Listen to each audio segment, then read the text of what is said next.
It was a regular day in Biocity until an alien appeared and released a gunk known as biofilm. This biofilm consists of bacteria and protective layers of extracellular substances, which rapidly spread across the city, engulfing everything.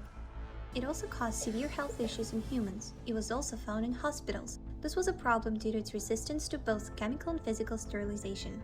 Civilians and soldiers tried to use tanks with antibiotics and physical force to destroy the gang. However, the bacteria is antibiotic resistant and the attacks had no effect. Soon, the population shrank as people's health declined. Many suffered from respiratory problems, like cystic fibrosis. Scientists at UBC BIOMOD decided to forge a device to combat the biofilm. To do this, they set out on an expedition to collect materials from the universe.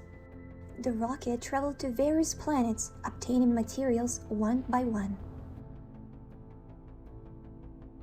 Finally, they found the last material for their device, an anti-biofilm spray. They returned to Biocity, and the scientists began creating their BIOMODular enzyme spray. The BIOMODular enzyme spray owns the power of enzymosomes to efficiently break down the foundational components of the biofilm. The enzymosome is a novel delivery system that is modular, allowing it to be customized for different scenarios. It is composed of a DNA octahedron structure, a liposome, and enzymes attached to the liposome surface.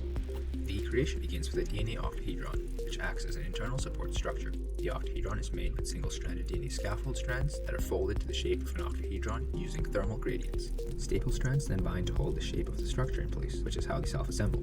Within the structure are integrated nucleation sites for lipid vesicles to form, which are located on the outer surface.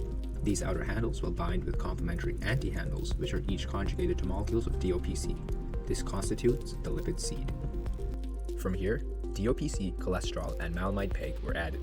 DOPC is a type of phospholipid, an ideal candidate for forming the structural framework of our liposome. These molecules gather around the lipid seed and start forming a bilayer composed of DOPC, cholesterol, and a protective coating of PEG-linked maleimide on the outside. The last component is the conjugation of the enzyme. These enzymes, which in our project was just DNase 1, react with SADA, a protein modification agent, to add a thiol group to the enzyme. When the liposomes and thylated enzymes are introduced to each other, the thiol group reacts quickly with the maleimide, forming a bond, allowing enzymes to bind and coat the surface of liposomes. The final structure uses this size consistency to maintain a regulated dose of any payload inside the sphere. Finally, Biocity had vanquished the biofilm and peace returned. As the darkness lifted and the streets cleared, everyone realized they also had to rebuild the city. But that's a story for another day.